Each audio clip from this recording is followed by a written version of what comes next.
Olá, participantes do Quinto Congresso Brasileiro de Biodiversidade, tudo bem?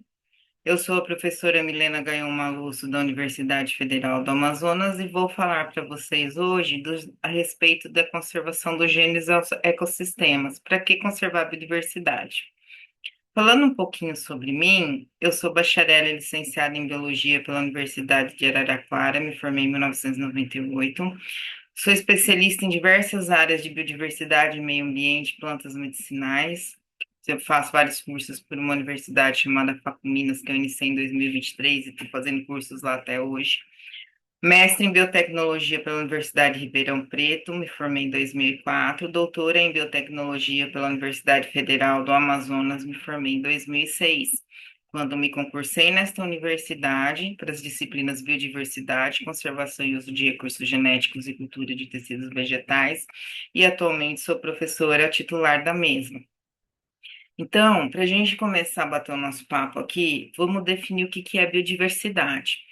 O termo biodiversidade, ela é a contração de diversidade biológica, ou seja, juntou duas palavrinhas, diversidade biológica, e aí surgiu a palavra biodiversidade. Ela foi introduzida nos anos 80 pelos naturalistas conservacionistas que se inquietavam com a rápida destruição dos meio ambientes naturais e de suas espécies e reclamavam para que a sociedade tomasse medida para proteger esse patrimônio. Esse termo foi popularizado em 1992 na Conferência do Rio, quando foi assinada a Convenção da Diversidade Biológica, né? Então, essa convenção ficou conhecida como Eco-Rio 92, e essa resolução aqui, né? Esse decreto de lei ficou conhecido como CDB. Tá? E aí a gente vai ficar o tempo todo falando aqui da CDB 1992, é esse decreto de lei, tá? Convenção de Diversidade Biológica. Então, a CDB definiu biodiversidade como sendo a variabilidade de organismos vivos de todas as origens, compreendendo, dentre outros, os ecossistemas terrestres, marinhos e outros ecossistemas aquáticos, e os complexos ecológicos de que fazem parte, compreendendo ainda diversidade dentro da espécie, entre espécie e de ecossistemas. Então, a gente se pergunta, né, por que que se a gente tem que se interessar pela diversidade, pela biodiversidade? Olha, é óbvio, por N motivos, né? O primeiro, mais importante para o homem atual, no capitalista, é por motivos econômicos, né? Por quê? Porque contribui para o fornecimento de numerosos produtos alimentares. Aí tudo que a gente come vem da biodiversidade, arroz, feijão, trigo, milho, soja, ervilha, tomate, alface, cebola, alho, carne de vaca, de peixe, de porco, de galinha, do que você quiser comer. Tudo vem ali da biodiversidade, né?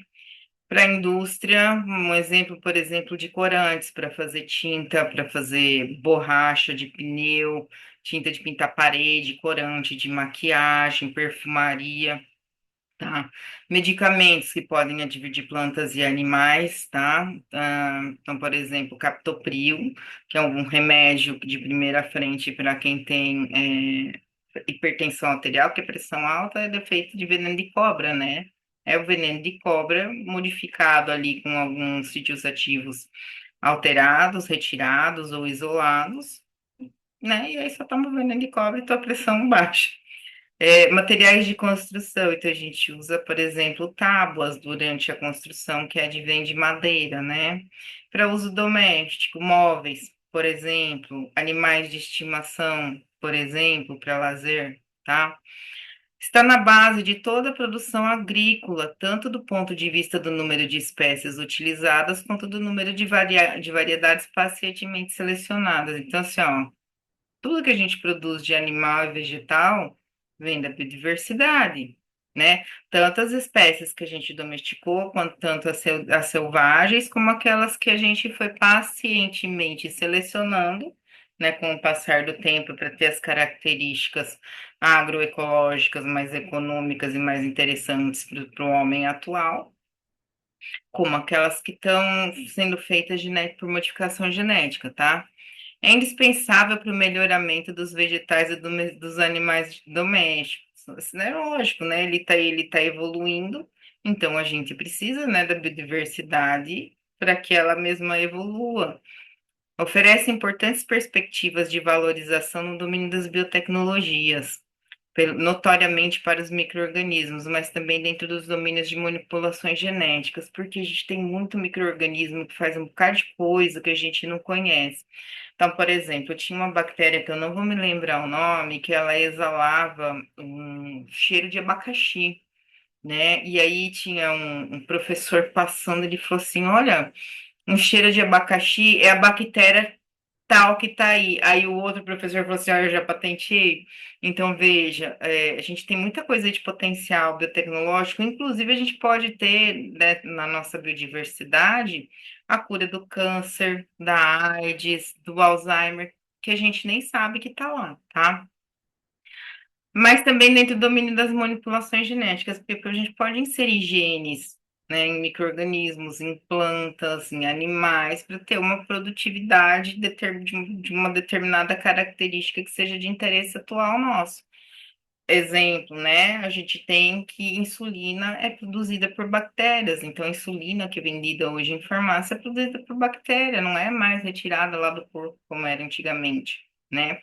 Suscita uma atividade econômica ligada ao turismo e à observação de espécies dentro do seu meio ou ligada à atração de belas paisagens. A gente tem como exemplo aqui no Brasil Pantanal, mais especificamente uma cidade chamada Bonito, que eu gosto muito de dar de exemplo, que é uma cidade bonita, tem pessoas bonitas, tudo é bonito, né? Então, assim, você vai, por exemplo, lá você só pode ir nos lugares com agências de turismo que tem o guia de turismo que fez faculdade de turismo, onde ele estudou toda a questão da conservação daquele ambiente, né?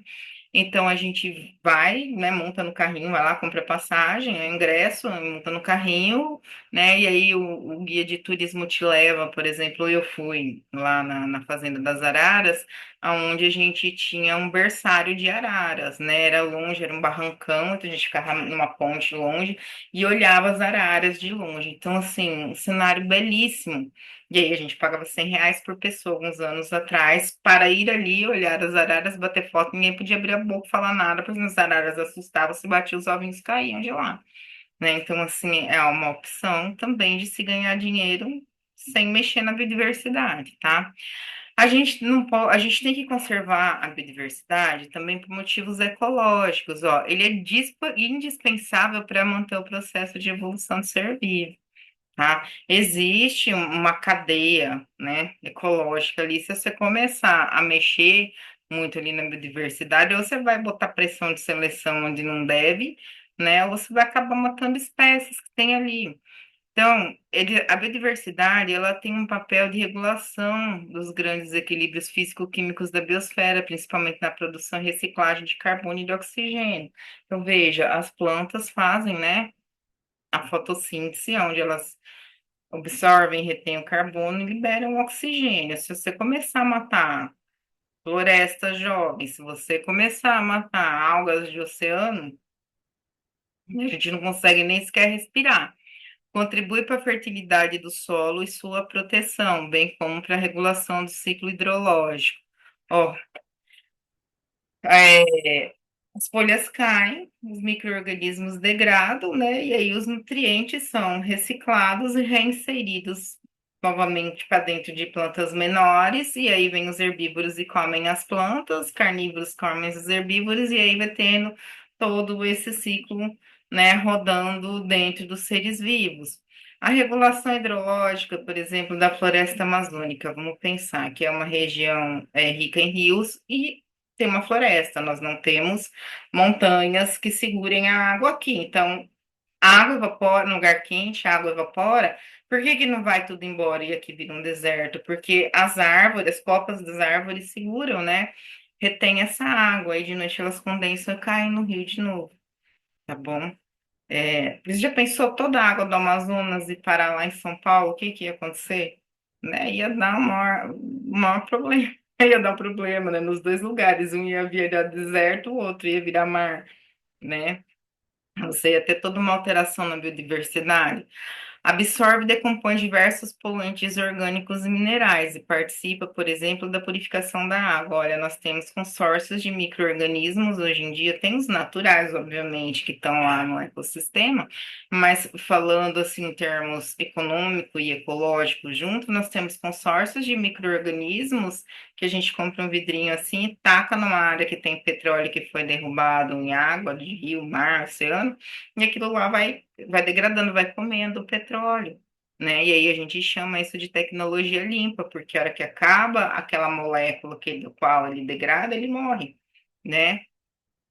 Por motivos éticos e patrimoniais. Então, ó, o homem tem o dever moral de não eliminar as outras formas de vida, tá? Porque ele é o único que ele é inteligente, então ele não pode sair matando. Ele tem inteligência, né, para descobrir técnicas de retirar aquilo que está incomodando ele sem alterar o meio ambiente. Então, segundo o princípio da igualdade entre as gerações, nós devemos transmitir a herança que recebemos aos nossos filhos. Se nós recebemos um ecossistema vivo e de boa qualidade, é assim que a gente deve transmitir para eles, deve dar para eles, né, o patrimônio que a gente recebeu de forma conservada, não é para entregar um negócio todo é, morto, né? Se eu recebi uma casa boa de meus pais, eu não vou dar uma casa toda quebrada para os meus filhos, né? Eu tenho que dar a casa em bom estado de conservação, tal como eu a recebi. Os ecossistemas naturais e suas espécies são verdadeiros laboratórios para compreender o processo de evolução. E é para a galera da genética, né, que trabalha com filogenia, é aí mesmo, né? A gente vai pegando os animais, os vegetais, e vai vendo, por exemplo, comparando, né, fazendo estudos gênicos e comparando os genes de uma espécie de outra, a gente pode, por exemplo, falar qual espécie surgiu a partir de qual, quando e como, né? É extremamente interessante. A biodiversidade está carregada de normas de valor, tipo, aquilo que é natural é bom, aquilo que é vulnerável precisa ser protegido, aquilo que é bom para o homem é bom para o mundo, né? Aquilo que é para a sobrevivência do homem é necessário. Então, assim, tudo a gente tem que pensar nesse sentido, né? O homem faz parte da biodiversidade, não está acima dele, ele tem que proteger porque ele usa e porque economicamente. E porque ele precisa dela para sobreviver. Ela atenta que esse homem é um homem com H maiúsculo, né? Que são todos os seres vivos, Homo sapiens sapiens. Bom, a biodiversidade do mundo vivo, dos genes aos ecossistemas. A biodiversidade se refere, em especial, a três níveis, né, interligados de hierarquia biológica. O primeiro é a diversidade de espécies, que é a identificação de espécies sem inventário, constitui a maneira mais simples de apreciar a diversidade biológica de uma área geográfica. Foi a evolução biológica que deu forma no decorrer do tempo essa imensa diversidade de formas e espécies que a gente tem. Então, o que que é diversidade de espécies? As diferentes espécies que existem hoje.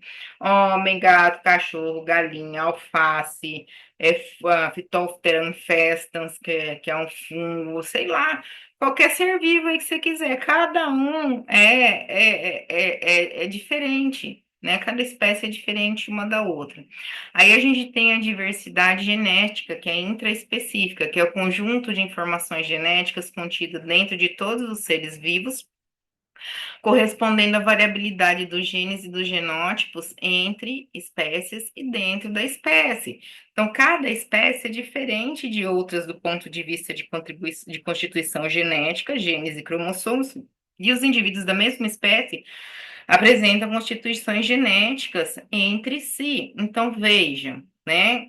Uma espécie é geneticamente diferente da outra, e mesmo dentro da mesma espécie, há diferenciação genética. Eu sou geneticamente diferente de qualquer outro ser humano, Homo sapiens sapiens, que existe, porque eu não tenho nenhum irmão gêmeo univitelino. Mesmo eu com a minha irmã, que é muito parecida comigo, não somos iguais. Se você parar aí na sua casa e olhar e comparar com você, você vai ver que nós somos geneticamente diferentes, né? Pense em todos os seres humanos que você conhece, com exceção dos gêmeos univitelínicos, todos eles são diferentes, por mais parecidos que sejam, né? Eles são diferentes, a gente consegue diferenciar um do outro, tá? E aí a gente tem a diversidade ecológica, que é o conjunto dos componentes bióticos e abióticos de uma dada região geográfica em um dado momento. Lógico que eu não posso falar em momentos passados, né? A gente está falando do que a gente está vendo no momento atual, porque antes o que era terra era mar, né?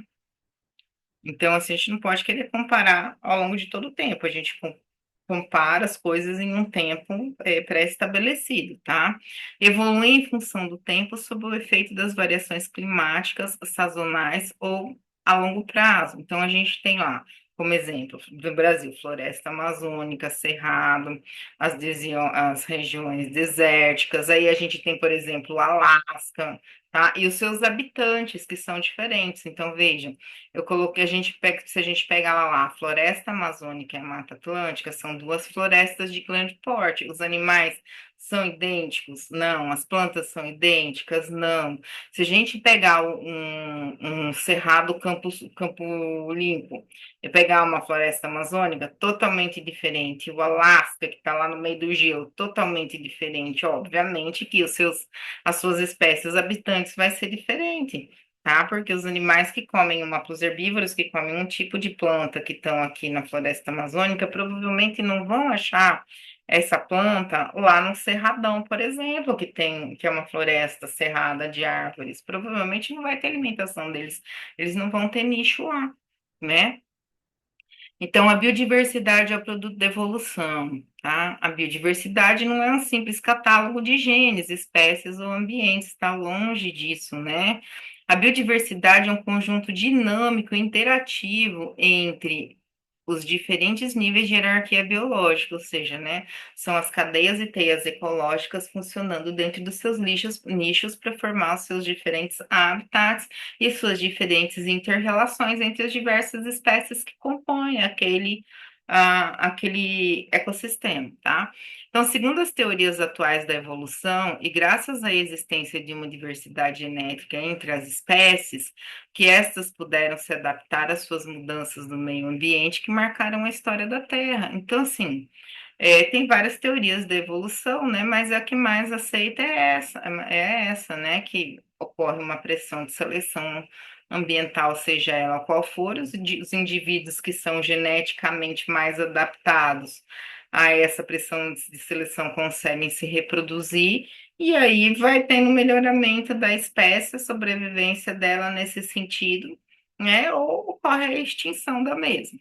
Então, a diversidade genética de uma espécie evolui em função do tempo, em resposta a essas mudanças do meio ambiente, bem como devido a mutações, tá? Então, essas mutações também são importantes. Aí cabe lembrar aqui, né, que a gente fala que a biodiversidade é processo de evolução.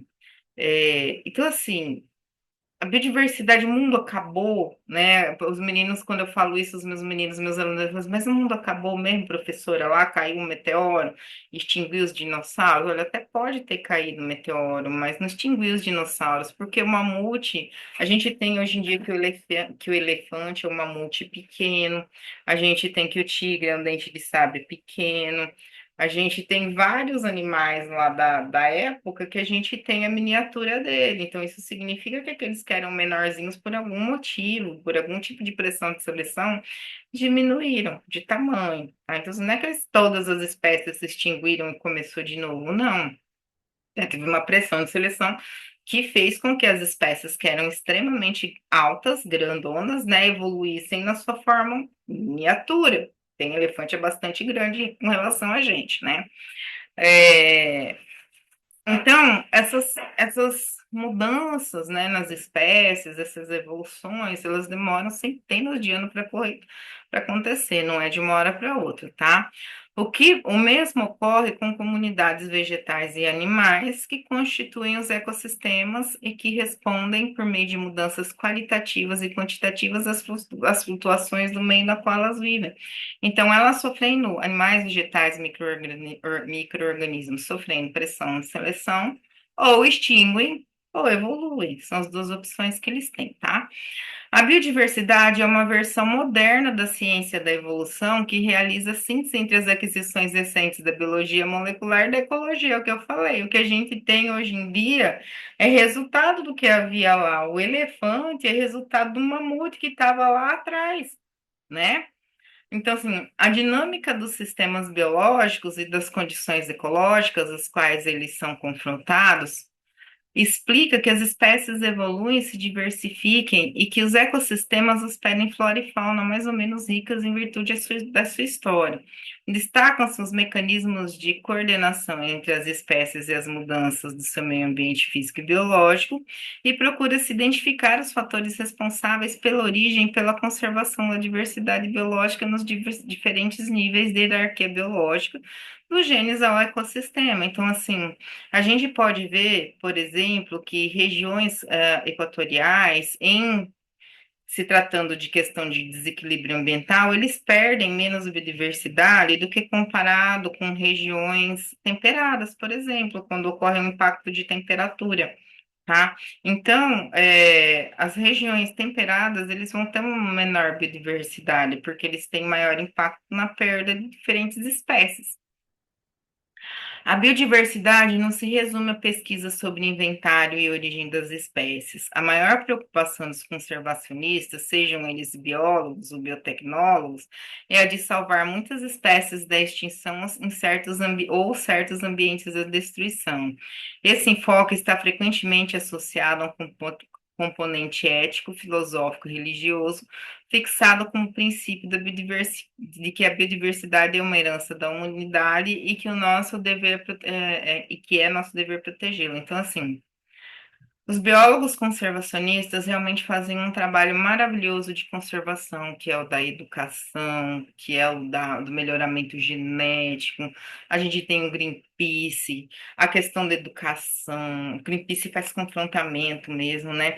E aí a gente tem a galera da biotecnologia de conservação que não só sai catando lá as coisas, coletando, botando em vitro para depois devolver. Então, assim, é todo mundo trabalhando junto, todo mundo tem importância, né, nessa questão de conservação. Químicos têm lá a sua importância, os geólogos, geógrafos, historiadores também, por incrível que pareça, né, na hora da gente dar os pareceres éticos e tal, então eles estão ali pro meio, tá?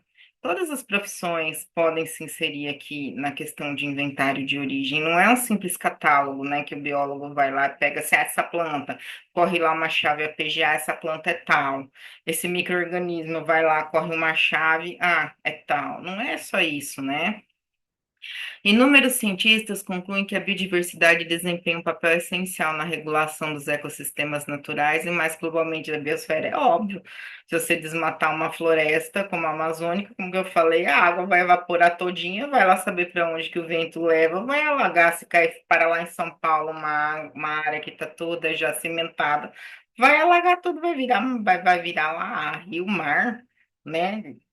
Enfim, vai dar impacto. Perguntam-se quais poderiam ser as consequências ecológicas de uma redução dessa biodiversidade, especialmente naquilo que se refere às capacidades de sistemas biológicos de se adaptarem às perturbações humanas, quer sejam de origem natural ou ligadas às atividades humanas. Então, assim, pergunto-se até quanto de biodiversidade, quantas espécies eu posso tirar para manter o equilíbrio ecológico? E isso daí é uma pergunta assim, ó. Na verdade, você não deveria tirar nenhuma, mas quantas? Se você for tirando, tirando, tirando, você só vai saber quando você pode, a hora que colapsar o ecossistema. Quando colapsar, não tem mais como voltar para trás. Então é melhor não tirar nenhuma, tá? Mas existem análises que são feitas para ver quais são os indivíduos que fazem a mesma função dentro daquele nicho, né? Para ver se dá para tirar um ou outro quando é o caso. Mas o ideal é que não se tire nenhum. Essas preocupações relativas ao papel ecológico e funcional da biodiversidade, particularmente no nível dos grandes processos de regulação dos ciclos biogeoquímicos, vêm enfatizar o enfoque dos movimentos de conservação da natureza, dando uma dimensão e uma justificação planetária às necessidades de proteger a biodiversidade. Olha, por exemplo, a área de mangue filtra toda a água que corre no planeta. O que que acontece se você tirar o mangue? Você vai ter a água toda poluída? As algas que estão nos oceanos são os pulmões do mundo atualmente. O que que acontece se você poluir esses oceanos e essas algas morrerem? A gente não vai ter como respirar? Ou vai ter que dar um outro jeito de produzir oxigênio, tá?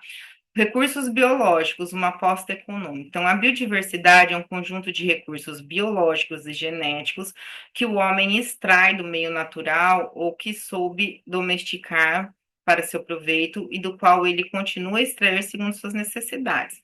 Então, dando uma definida, então, o que que é, né, biodiversidade? É recurso que o homem foi lá no meio ambiente e pegou para ele, que eu falei, ó, é a madeira que a gente usa aqui para casa, é a malha que a gente usa para fazer roupa, é o remédio que a gente toma à base de planta, é o alimento que a gente tem à base de animais, tá? Então, o que que é um recurso biológico, né? São os componentes da biodiversidade que têm uma utilização direta, como essas que eu acabei de especificar, indireta, ou potencial para a humanidade, tá? Então, o que que é um potencial? Sei lá, é uma planta que está lá no meio do mato, que tem a cura da AIDS e que eu não sei que ela está lá, tá? Então, o uso da biodiversidade, os usos da biodiversidade são muito numerosos e dizem respeito à nossa vida cotidiana, cotidiana é com CO, tá?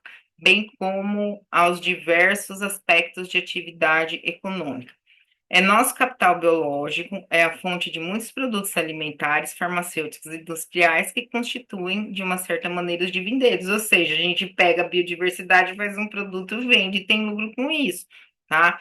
É um conjunto de recursos genéticos para o melhoramento de espécies cultivadas que os países detentores poderão valorizar, e essa aposta econômica esteve no coração das discussões da Conferência de da EcoRio. Então, assim, a gente faz melhoramento genética de planta para ter planta que produza mais rápido, né? Que cresça mais rápido, que floresça mais rápido, que tenha frutos mais rápidos, frutos maiores, mais doces, mais polpudos, mais saborosos, que tenha um maior período de amadurecimento, de amadurecimento pós-colheita, de apodrecimento pós-colheita. Ou seja, a gente vai colocando as características que a gente quer, gene de resistência à doença, gene de resistência a estresse ambiental, injúria, etc. A gente pode fazer isso daí via melhoramento genético. E isso daí dá lucro, tá? Porque se você comprar um pé de tomate lá em São Paulo, até ele chegar no Amazonas, um tomate natural, uma caixa ia chegar a 90% fungada. Quando você põe biotecnologia, esses genes de resistência aí no meio, ela chega aqui boazinha e ainda demora mais um mês para começar a apodrecer. Ou seja, você tem tempo de venda, você tem tempo de logística, de transporte para distribuir um alimento. Você pode colocar genes de proteínas nesses alimentos, né, que melhorem a qualidade nutricional deste alimento, tomate ou qualquer outro que você quiser, tá bom? Então, ó, aí, na época, em 1992, isso era uma discussão, pode ou não fazer transgênico. Hoje tudo é transgênico, né? Tudo que você for comer tem aquele tezinho amarelo lá, tem um tezinho preto dentro do triangulinho amarelo. Então, qualquer produto que você compra hoje em dia é feito com transgênico. A proteção dos ecossistemas e das espécies ameaçadas encontra outros argumentos de peso dentro das perspectivas de uma valorização monetária dos recursos naturais, é lógico. Se você começar a destruir as árvores que são utilizadas para móveis, o preço do móvel sobe. Se você começar a tirar as plantas que fazem um determinado medicamento do meio ambiente sem ter ele in vitro, ali que hoje em dia tudo está in vitro, a gente pega a biomassa do vitro, a gente já não busca mais a retirar do meio ambiente. Esse tipo de degradação extrativista aí é coisa do passado, tá? As pessoas não fazem, pelo menos as bem educadas, não fazem mais isso. As indústrias farmacêuticas grandes todas têm seus laboratórios lá de cultura de tecido vegetal e pega a biomassa lá dentro do vidrinho, não vai mais lá no meio ambiente, não. Tá? Mas se você fizesse esse tipo de extração, e o que que aconteceu? O preço da medicação ia lá para cima. Tá? Então, assim, tudo que falta para cá aumenta o preço para cá. Então, é possível, às vezes, demonstrar que os custos das medidas de conservação não são tão proibitivos, levando em conta os benefícios econômicos esperados. Então, ó, com essa questão de quando falta a matéria-prima, o custo do produto aumenta, é mais barato você conservar um ambiente de matéria-prima e achar uma outra forma de produzir aquela matéria-prima, que no caso de plantas é colocando in vitro, né? Ou no caso de animais, a gente pode pegar da insulina, né? Pega lá o gene da insulina, coloca numa bactéria e faz ela produzir, para você ficar extraída do meio ambiente o tempo todo. né? Lembra na época que era legal usar bota, cinto, carteira, bolsa de couro de jacaré, de cobra? Hoje em dia isso é brega. Mas quando eu era mais nova, quando eu estava na faculdade, isso há uns 25 anos atrás, era o luxo. Tanto é que quase levou esses animais à extinção. Precisou fazer viveiros para vender apenas pele daqueles animais que eram criados em viveiro. Então, são opções que a gente vai tendo que criar para não matar o que tem, porque a gente perde o produto. Se eu matar a fonte de matéria-prima, eu paro de ganhar dinheiro com o meu produto de venda, ok? Então, a pedra angular, as relações do homem com a natureza. A preocupação com a biodiversidade ocorre porque o homem devasta a natureza em ritmo acelerado e isso cada vez mais. A biotecnologia que está dando uma segurada, porque não é nem que segura, é porque ele tira, a gente clona e devolve. O homem tira, a gente clona e devolve, e também porque já está havendo a educação assomada à questão de legislação proibindo, né, esse tipo de impacto ambiental, que aí está fazendo dar uma diminuída aí no ritmo, né, mas está bem rapidinho ainda o ritmo de extinção, tá? A erosão da biodiversidade ocorre devido ao desenvolvimento das atividades humanas que consomem espaços e recursos, portanto, é preciso situar as precauções nas relações homem-natureza, e a gente teve que buscar relações eventuais, ou seja, vamos dar um exemplo. Olha, a população humana dobrou, né? Muito. Então, o que que aconteceu? Não tem mais espaço para cada um que casa ter a sua casinha, ter uma área para casinha. Então, qual foi a solução? Casas horizontais, começaram a fazer prédios, tá? Foi uma das opções que acharam no caso do sentido da rápida multiplicação humana e a necessidade de moradia, tá? Então é que hoje em dia a gente tem muitos, muitos, muitos prédios no Brasil, né? Então, por exemplo, o uso, assim como a conservação de biodiversidade, estão na origem dos conflitos de interesse que é preciso gerir. Então, toda vez que dá um problema, aí sim é discutida a biodiversidade, porque até que enquanto que ela parece que é inesgotável, mesmo sabendo que vai prejudicar, o homem está lá pegando e acessando a biodiversidade, está usando, está coletando, está derrubando para fazer um hotel de selva, está derrubando para, sei lá, né, para fazer o que? Para criar gado, né, para ter comida de gado. Aí quando começa a dar impacto, que dá o problema, que gera problema financeiro, aí a gente para pensar, né? Então, o homem é um elemento chave para conservar a biodiversidade. E aí, o que a gente tem a fazer é educar. A gente tem que educar, educar, educar.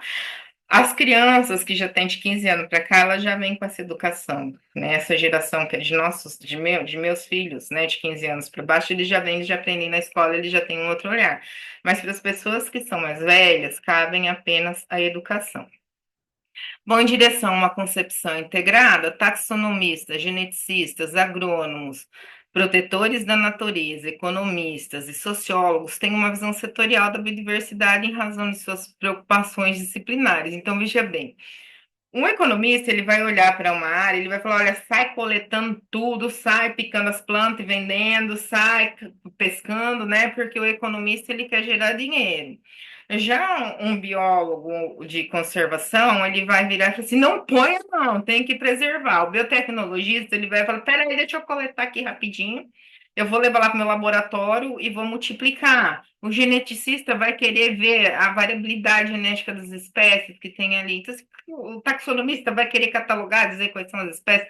Então, cada um vai ter a sua visão da sua área para aquele local, tá? O sociólogo vai ver a importância daquela área, se tem uma população indígena, né? Quem é que está ali, se tem um ribeirinho, enfim, cada um vai dar o seu olhar. Aí, na verdade, a gente tem que integrar o olhar de todo mundo para fazer com que isso daí funcione de forma, né, que dê lucro e que seja conservado. Então, de uma forma muito sistemática, os cientistas privilegiam os inventários as dimensões ecológicas e os políticos as dimensões econômicas, e as organizações de conservação da natureza as dimensões de ética, ou seja, cada um está olhando para o seu lado, né?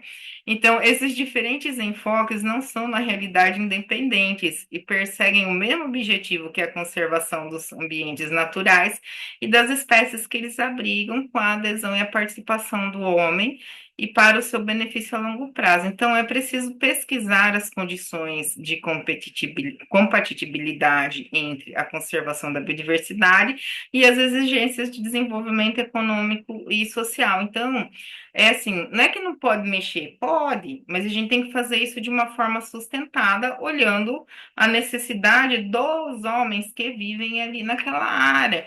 E o homem que vive ali naquela área tem que ser a favor da conservação, porque ele que é a chave, ele que é o fundamental. Se ele não tiver de acordo com a conservação daquela área, ele porque ele caça, coleta, pesca, porque ele derruba, porque ele cria gado, seja lá porque for, não adianta você fazer lei, tá? Então, assim, o homem é um papel-chave e ele tem que estar afim, né, de fazer a conservação daquele ambiente, por isso que é extremamente importante que ele participe da gestão da conservação daquela área, tá? Então, gente, isso era o que eu tinha para falar para vocês. Quem quiser falar comigo, entrar em contato comigo, o meu e-mail é milena@ufam.edu.br. É, é, eu tenho um Instagram